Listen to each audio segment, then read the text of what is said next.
Wait for the noise. I live for the noise.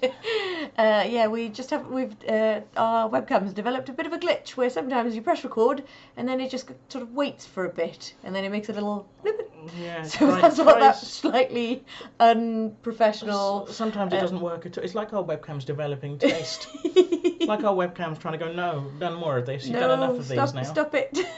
You stop working. We'll just go back to the phone. Hi guys. Hello. It is May 28th. And it's day 69, dude. So 69, fucking hell. 69 days of lockdown. Oh, yeah. The sexiest number to be stuck inside without being able to see your family or friends. Yeah, quite. Although that might be changing slightly soon. Yes. Tomorrow, so actually most of the devolved governments and the English sort of Parliament, that lot, they've already made their announcements for the week of certain restrictions that are easing. We've had some things alluded to here, but the actual announcement is tomorrow for the Welsh Parliament. So it looks likely that it's not going to be huge easings of restrictions here by the sounds of it. None of them have been rumoured, but the one thing that does seem to be on the cards is that it looks like it's going to be allowed that households, two different households at a time, can mix if they're outdoors and they obey social distancing. So that could potentially mean that, for example, we could go over to my parents' garden and have a glass of wine in the garden with them maybe, but we wouldn't be allowed to go in the house if we needed to use the loo. So brief visits. Or take a bucket, which I don't think my parents would approve of. But yes, I'd approve. I mean, well, we don't live so far away that it wouldn't be insurmountable to sort of pop home and come back. But so yes, not ideal, but a vast improvement on how it is now. So that looks like that's going to be the main announcement. There might be a few other bits and bobs that they haven't sort of rumoured yet.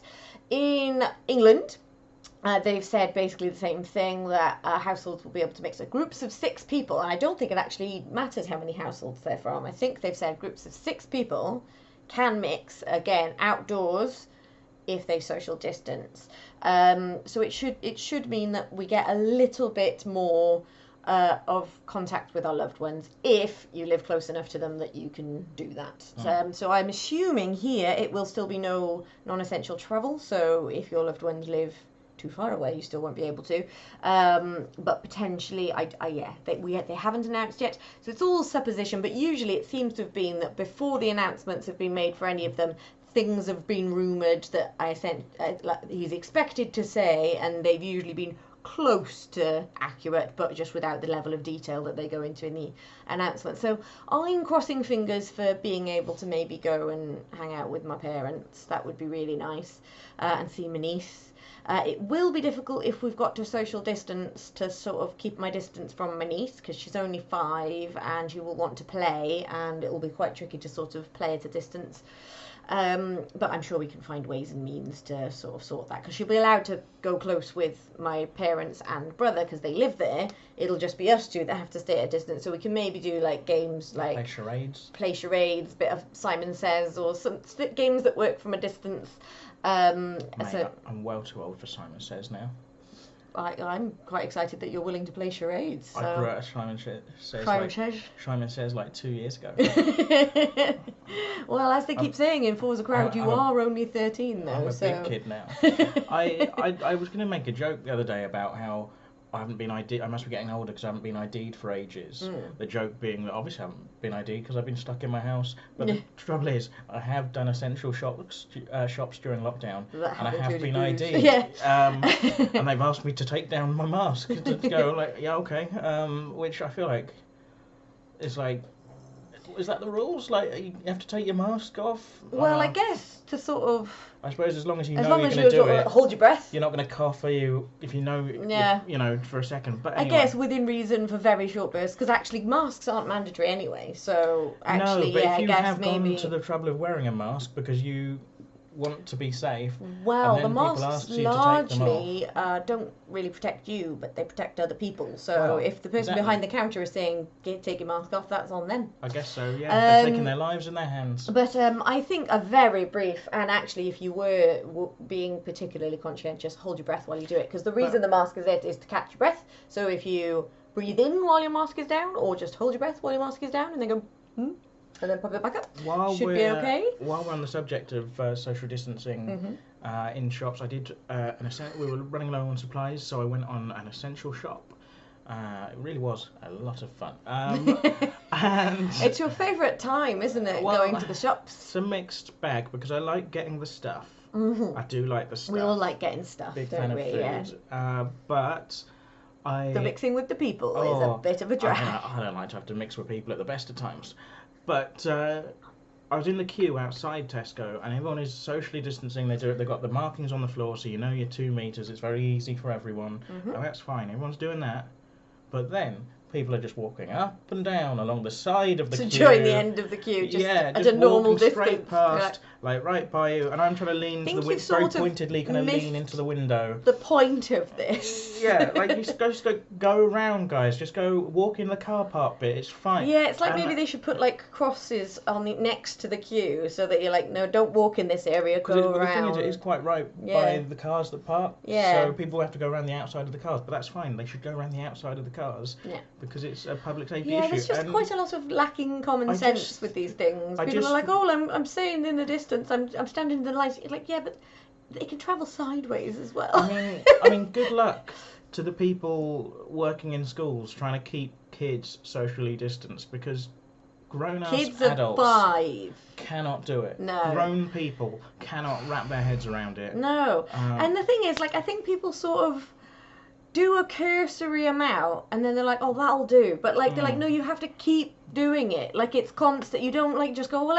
I did a bit of social distancing earlier, so now I can relax. It's like, no, sorry, it's just the wrong way down the one-way of course there are things and bustling past you, and you just I'm quite curious to see. Well, actually, I am hoping that we do maybe we are maybe allowed to go to other people's houses, because if I don't go to my parents' house, I'm no longer doing vets visits, so I might just not leave the house at all until lockdown is actually lifted.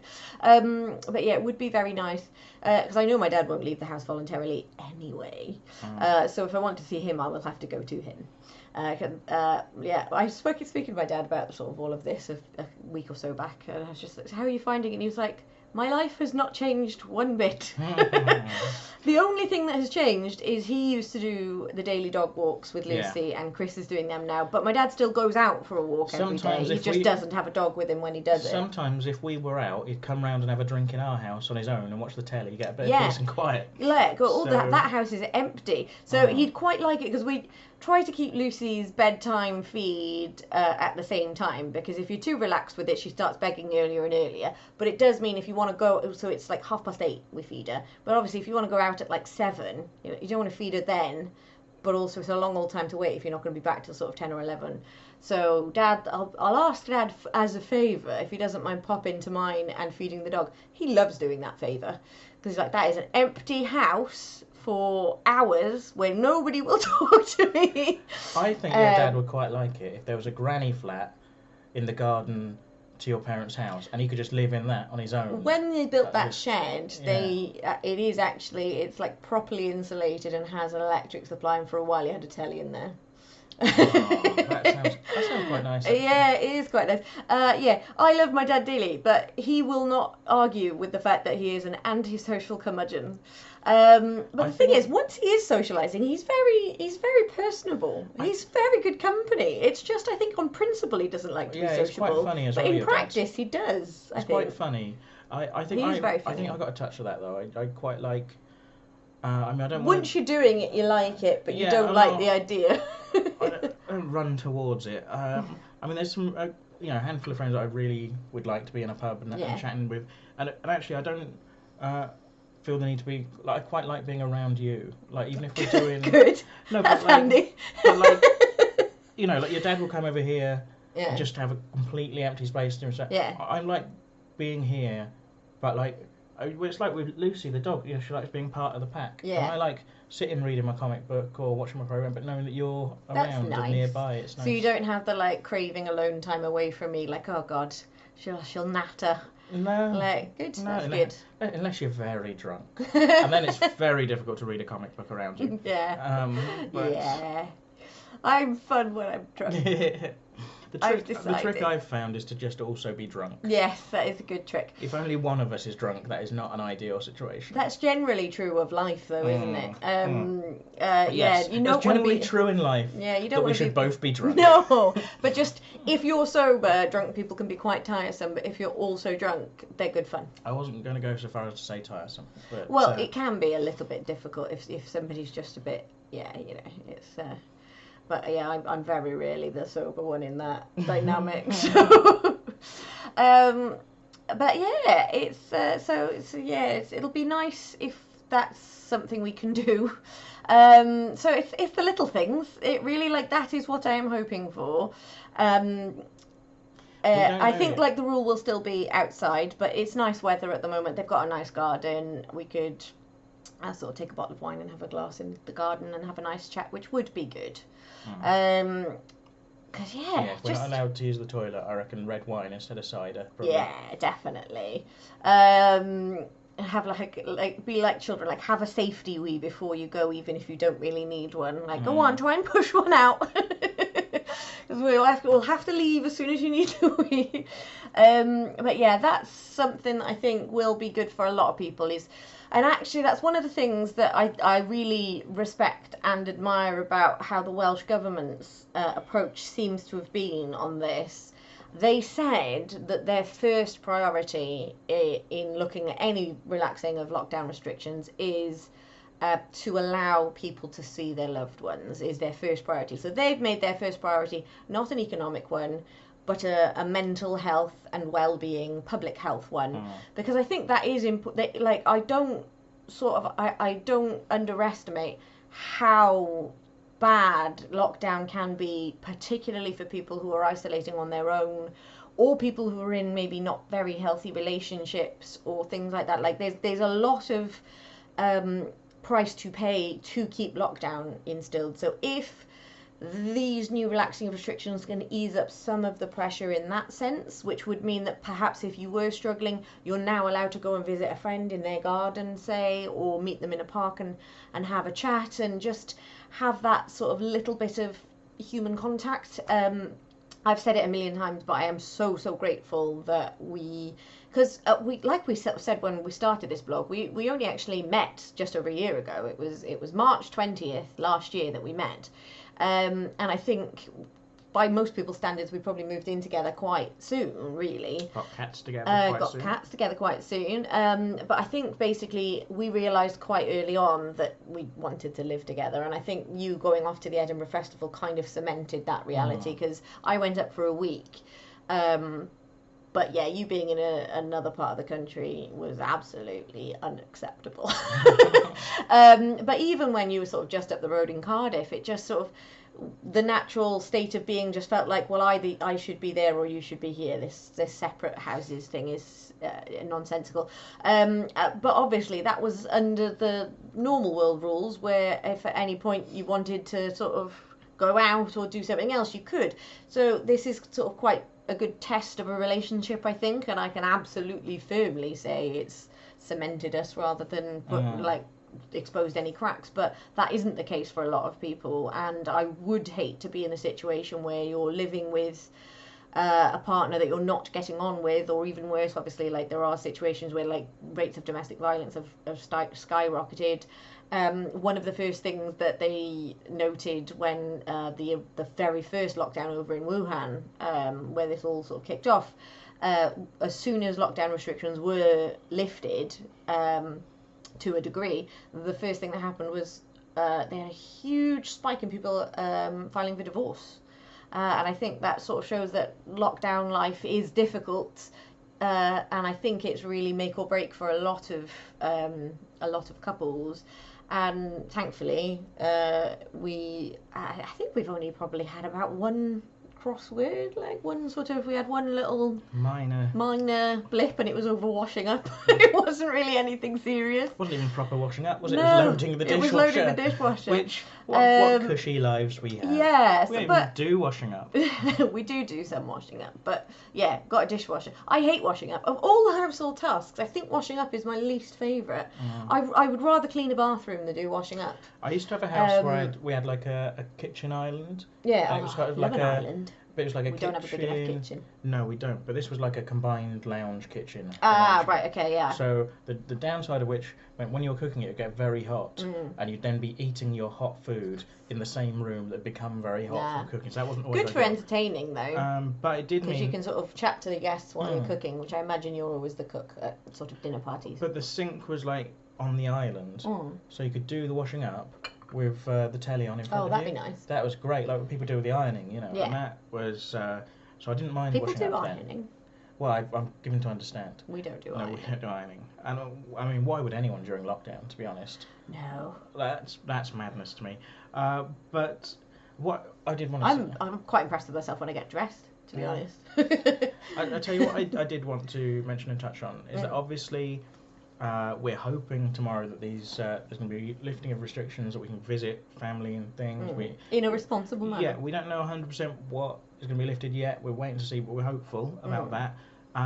But we are aware that for some people the situation is less hopeful, because just because the restrictions are lifted doesn't mean coronavirus has gone away, doesn't mean it won't make any difference for people who are shielding. No, there might be a spike, things might get worse again. So a lot of people in vulnerable groups, people who are shielding, are going to have to keep themselves back and hold off.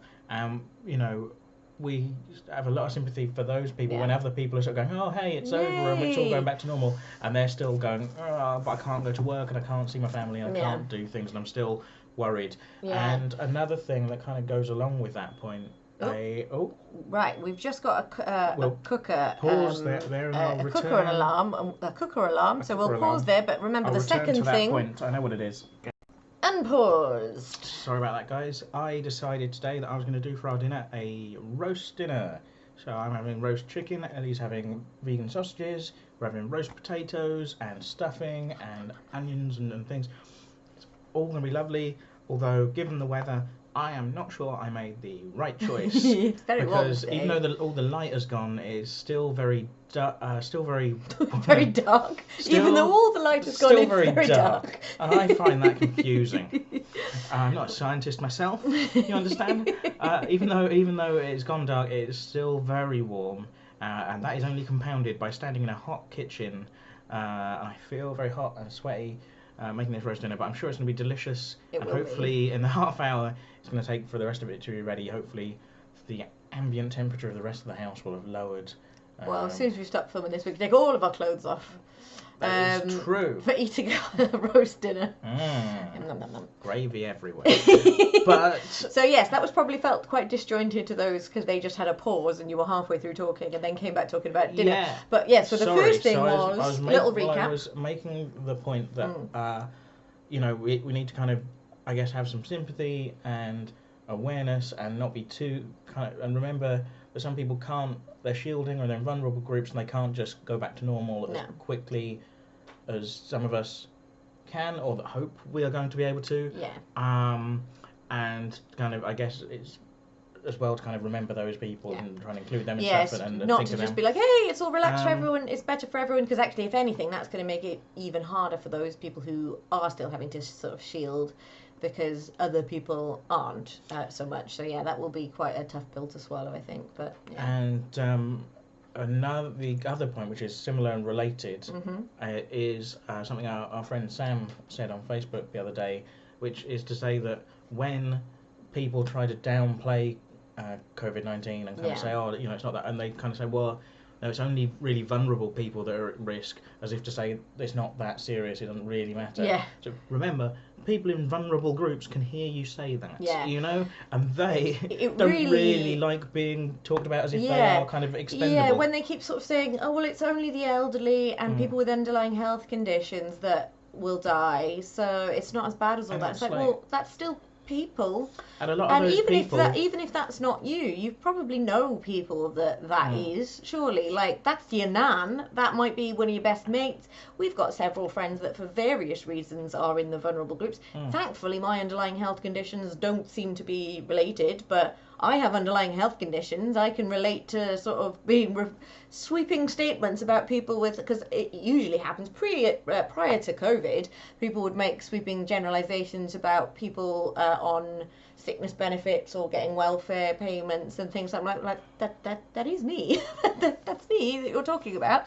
I'm not one of those work shy scroungers that you seem to be. Oh, and then you'll get that. Oh, I don't mean you. And I'm like, but you do mean you.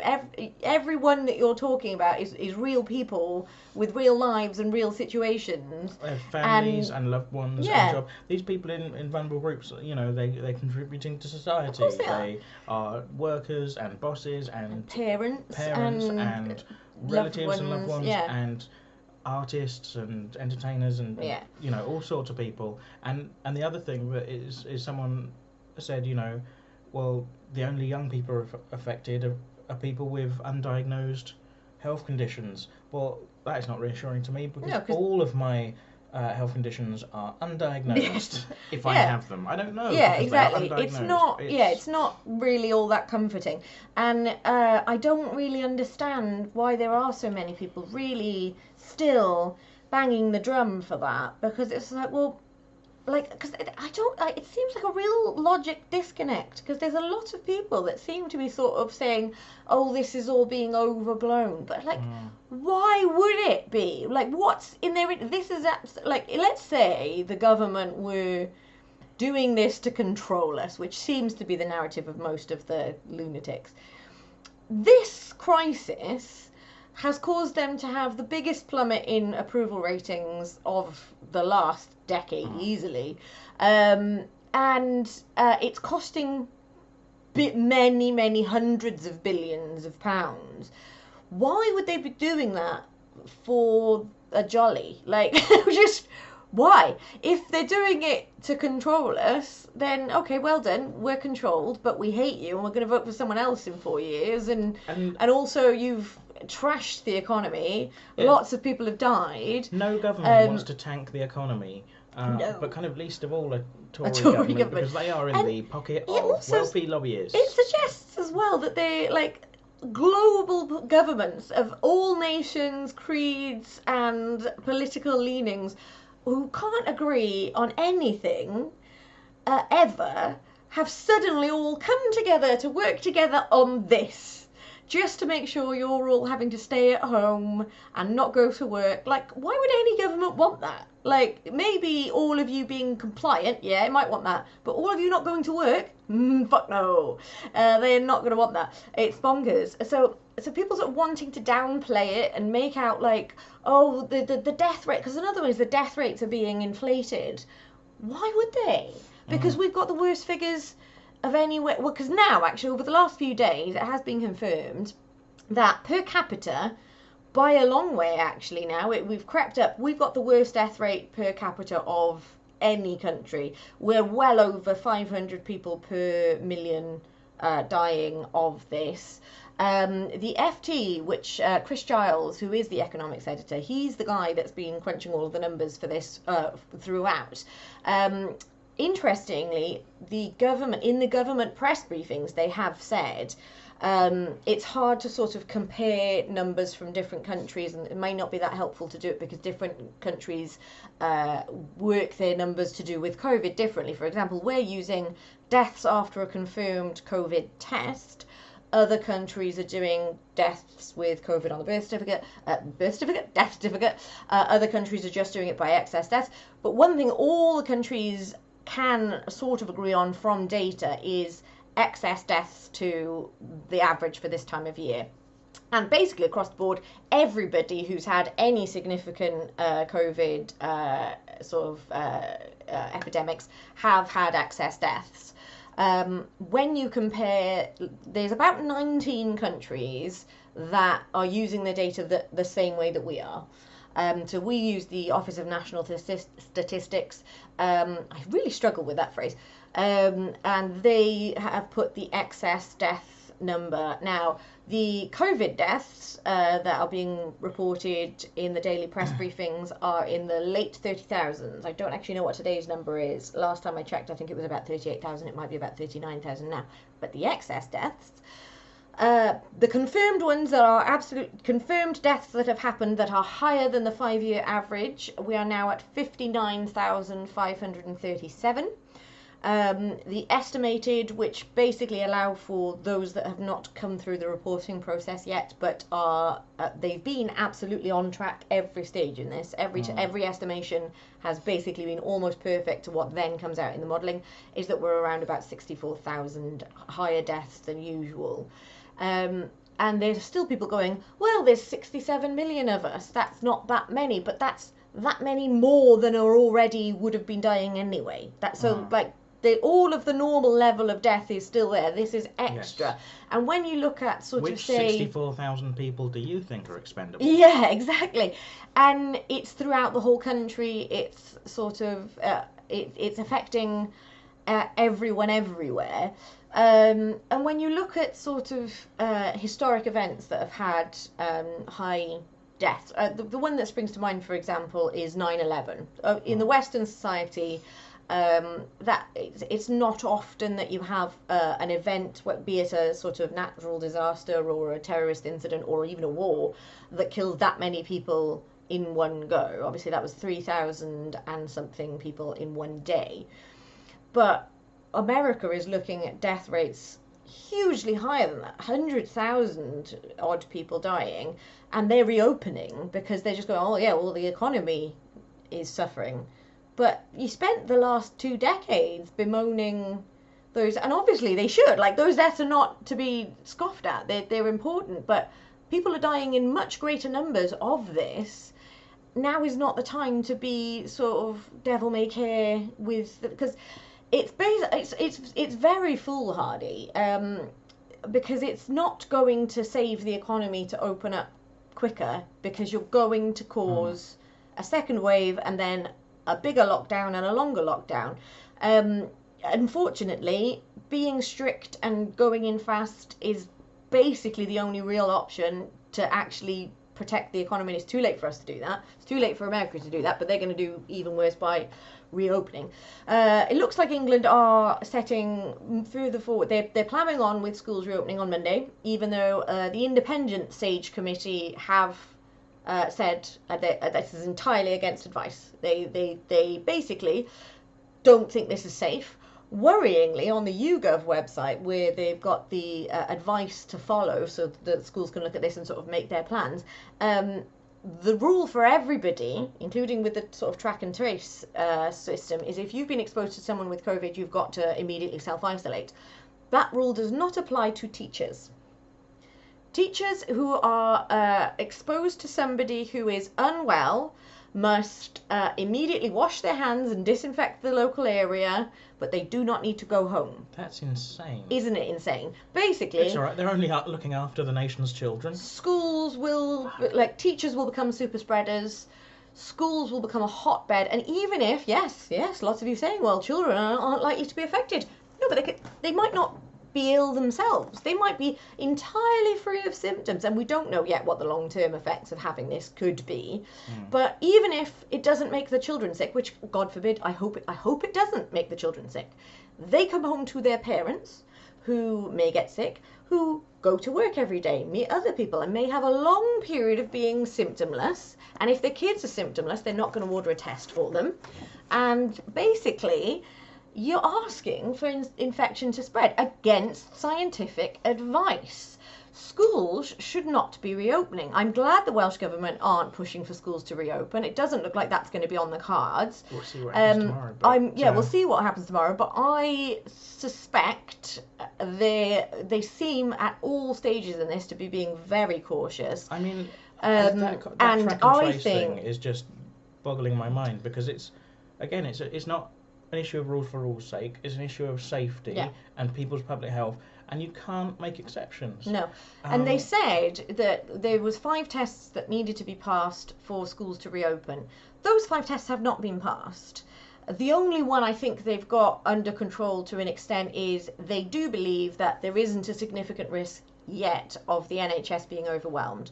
The R rate is not significantly lower than it was. It's still estimated to between 0.7 and 1.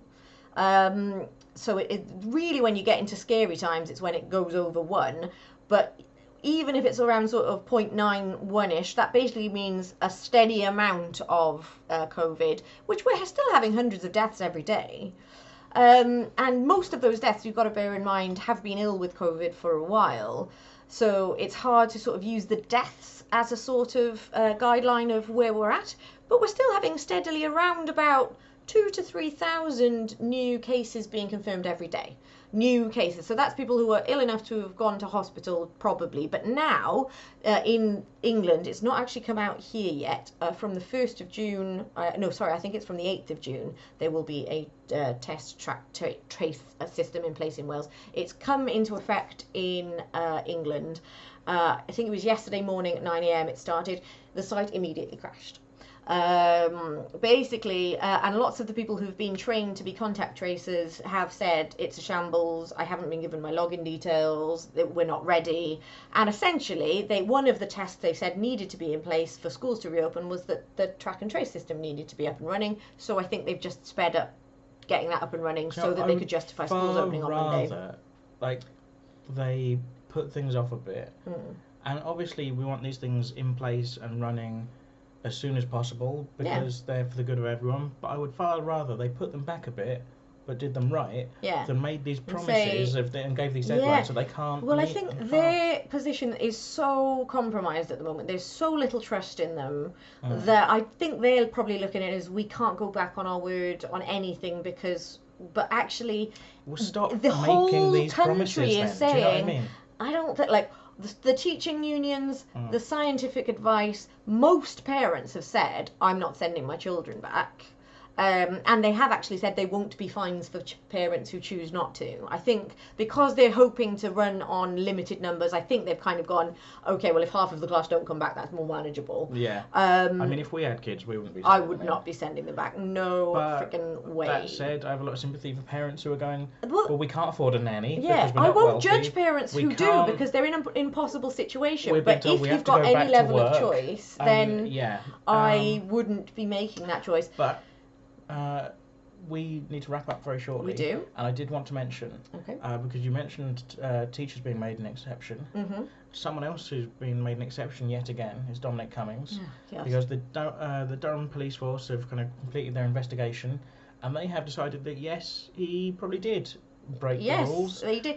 They didn't actually say that he did in terms of his trip to Durham, but definitely the trip to Barnard Castle was definitely a breach of the rules, but they're not going to do anything about it. No further action will be taken, and I think that's a real shame because it would be a good chance for the police to go, look, his boss might not be doing anything about it, but we're going to find him at least. We're going to do exactly what we've done to thousands of other people. The police, I suspect pressure has come from above there. I think that's a real shame because. It's further proof that it's one rule for them and another for us, which is exactly what they're trying to work against. The armed wing of the government, it's a separate, and it's. Unfortunately, though, they are under the civil service, and they probably. I imagine the individual officers concerned, particularly when they essentially originally suggested that the Durham Constabulary were lying. I suspect he made quite a lot of enemies of the Durham police force there.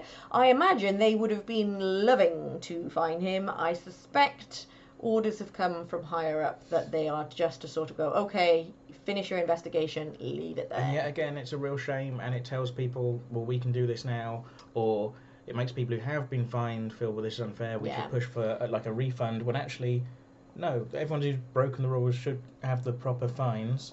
Including so should Dominic Cummings. It should be fair across the board in that sense. Yeah, it's deeply frustrating and it sends the wrong message, and I am not looking forward to seeing how this develops over the next few months. But fuck it. I started drinking, we're having a roast dinner, it'll be fine. Very glad we're in Wales, and I just hope they keep up the cautious approach until we see what happens in England, which I wouldn't wish this on England. I would rather it wasn't happening in England as well, but at least we're on the other side of the border, and hopefully our government are being more cautious and can go, yeah, no, that's what they did and it didn't work, so we're not going to do that. that's the only thing I can hope for, which is a very selfish hope, but I hope for better for England too, but under those guys, don't fancy your chances. Cheerful! So, more on that tomorrow. Like and subscribe, guys. There's no shame in it.